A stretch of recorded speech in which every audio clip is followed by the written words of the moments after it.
Quero muito ouvi-la a respeito dos 40 minutos de Lula ontem no Jornal Nacional. Sua avaliação, Dora, bom dia. Bom dia, Megali, Sheila, Bom dia. Carla, bom dia a todos.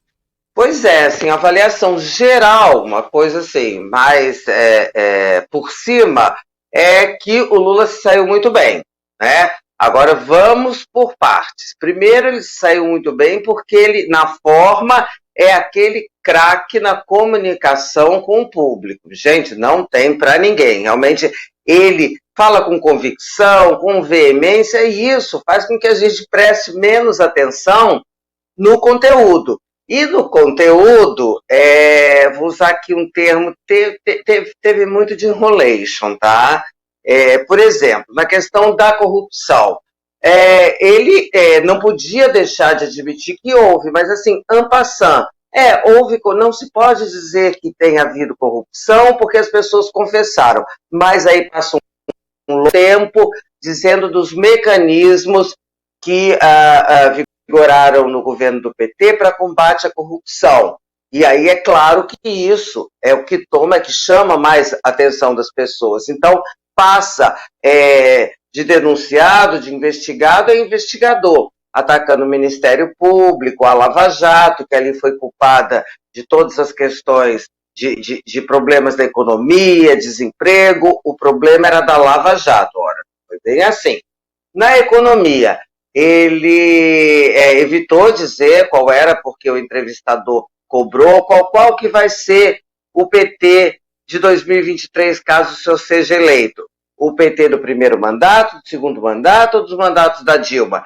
Ali ele, como também não poderia deixar de fazer, reconheceu equívocos da Dilma, mas para em seguida dizer que ela tentou corrigir, mas foi impedida pelo Congresso, pelo Aécio Neves, pelo Eduardo Cunha, que era presidente da Câmara, enfim, como se a Dilma meio que não tivesse nada com isso, cometeu os equívocos, mas foi impedida de corrigir. Na corrupção também, o ex-presidente Lula, como se ele não tivesse nada com isso. As pessoas confessaram, houve coisa lá, mensalão com relação ao Congresso. Mencionado o mensalão, ele sacou orçamento secreto para fazer o contraponto. Criticou o excesso de poderes, que existe mesmo desequilíbrio com o Congresso, e disse que vai resolver como? Na conversa. Vago também. Agora, tudo isso, esse detalhamento que quem tem assim, a obrigação de esmiuçar presta atenção, no caso, eu aqui, né, na figura de quem falo, é uma coisa. A outra é a impressão geral que passa, não é? Nem o pessoal, eu acompanhei nas redes, tal, claro que as pessoas que apoiam o presidente Jair Bolsonaro e não querem o Lula, ressaltaram que os entrevistadores foram muito amenos, isso e aquilo, mas não puderam criticar, deixar de reconhecer, na verdade não falaram isso explicitamente, mas na comparação, Lula, Bolsonaro, em matéria de desempenho político, Lula deu de 1000. Goste dele ou não. Agora, o Lula tá na dele, né, como candidato, de tentar desenhar a sua versão da realidade, né, Dora? E a gente tá aqui para dizer que a realidade real, com o perdão aqui da repetição, não é bem essa. Esse papo aí do Petrolão, essa versão de que Lula nada sabia, que tudo foi feito pelas costas dele, que quem causou mal ao Brasil foi a Lava Jato, e aí, aceitando-se que sim, a Lava Jato cometeu os seus exageros, criminalizou a política, de muitas maneiras fez mal ao Brasil, mas a Lava Jato não teria existido, não fosse o Petrolão. A Lava Jato é uma consequência do Petrolão. Então a raiz do problema está ali, na corrupção. Ele vai dizer que não sabia de nada, do negócio bilionário. Quanto a Dilma tentou fazer... De fato, ela tentou.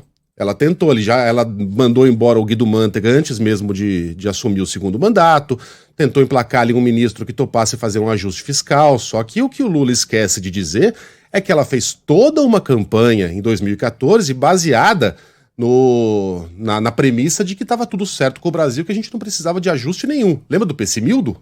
da figura do Pessimildo, que era aquele que dizia que o Brasil precisava dar uma guinada. Quem criticava a Lula era ridicularizado. No momento que ela venceu a eleição, ela admitiu. Aí sim, ela tentou fazer um ajuste, mas aí já era tarde demais. Já havia perdido as ruas, já havia perdido o Congresso, havia perdido popularidade, as jornadas de junho causaram dano a então presidente. Então é uma falácia esse papo de que a Dilma tentou, mas quem não deixou ela arrumar o Brasil foi o Congresso e o Senado, Dora. Olha só, eu esqueci duas coisas que foram assim, do ponto de vista político, de conteúdo, Lula foi muito bem. Primeiro, ele cunhou assim, um slogan, né?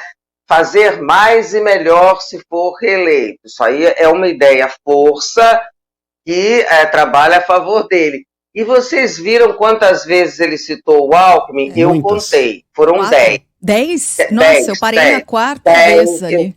Caramba. Não, aí quando ele falou longamente, citação, o nome do Alckmin foi, se a gente dividir, dá uma citação do Alckmin a cada 4 minutos. Sendo né? que ninguém perguntou, e o Alckmin, né? Foi em determinado momento o Bonner perguntou sobre a militância e a aceitação, né, desse nome do Alckmin, aí ele falou, tava até com inveja dele, né, Dora? Não, o Alckmin foi um espetáculo, uma beleza, não era aquele Alckmin que era isso, que era aquilo, que era, enfim.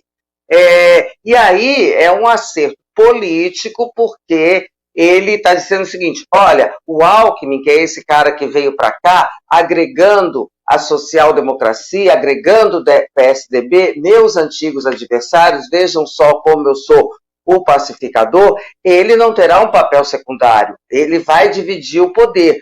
Ou seja, para usar uma imagem gasta, um clichê, falou fora da bolha e falou bastante fora da bolha, né? E daí, em relação, outro ganho, em relação ao presidente Jair Bolsonaro. Então, ali, o treinamento do Lula, que, aliás, na comunicação não precisa de treinamento, não, mas o direcionamento para a colocação dos assuntos, para abordagem, até essa coisa, olha, não vai negar que houve corrupção, mas também não precisa admitir nem se colocar no centro. Não vai negar que houve problemas, houve erros no governo Dilma, mas puxa vida, ela viu a tempo, tentou corrigir, mas olha, o Congresso não deixou. Esqueceu do nome do Eduardo Cunha, né, Dora? Cunha, Fugiu o nome do Eduardo Cunha dele. Cunha, esqueceu, fugiu, Foi um bloqueio. Acontece, né? Uhum.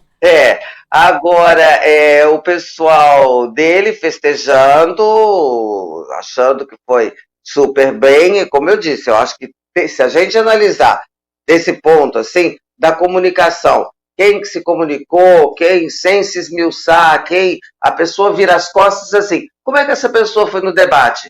Aí a tendência é dizer, não, Lula foi bem à beça, deu um show, mas aí, como diz o Megali, a gente está aqui para esmiuçar, fazer aquele papel de, como é que chama, negócio de festa? Estraga a festa. Estraga a festa. Água estraga no prazer. Água no chope. Estraga prazer, água no chope, essas coisas. Eu gosto de uma expressão em inglês que fala criança que faz cocô na festa. Isso, Ô, Dora, e aí, né, nessa questão do orçamento secreto, achei muito clara a fala do ex-presidente, né? Ele conseguiu encaixar, emplacar bem uma crítica ali muito contundente, mas teve um momento, Dora, que me surpreendeu, que foi a defesa do MST, né? Imaginei que talvez o ex-presidente tentasse se desvencilhar também um pouco dessa imagem, da organização, e pelo contrário, né? Ele chamou para si, se aproximou demais do movimento dos trabalhadores sem terra, enquanto que uma crítica muito grande, né, dos adversários políticos diz respeito justamente a isso e a um medo, um temor de um possível comunismo, entre aspas. O que você achou dessa parte do MST? Bom, mas veja, eu sei que ele de novo foi espertíssimo, muito bem treinado, porque primeiro, ele falou assim, o MST de hoje não é aquele MST de 30 anos atrás. O Lula soube trazer o passado quando interessou, para dizer do governo dele os feitos, e renegar o passado também quando interessou. Ele diz, o MST não é mais aquele. Primeiro que aquele só invadia terra produtiva, improdutiva, já deu aqui uma desculpa, dizendo até que os proprietários de terra deviam agradecer ao MST, porque invadia a terra produtiva e o governo era obrigado a pagar indenização. E dizendo que o MST hoje está preocupado com a produção. Então ele deu ali, ele nem renegou, né? De novo, fez o mesmo jogo, né? Joga ali, uma no cravo, outra na ferradura. Não renegou, mas disse, esse MST não é o mesmo. Quando interessou, ele disse assim, o Brasil não é o mesmo de 20 anos atrás, em várias ocasiões, mas também quando interessou, ele ficou falando de um Brasil de 20 anos atrás, prometendo não só repetir, como fazer melhor do que fez 20 anos atrás, como se o mundo fosse o mesmo.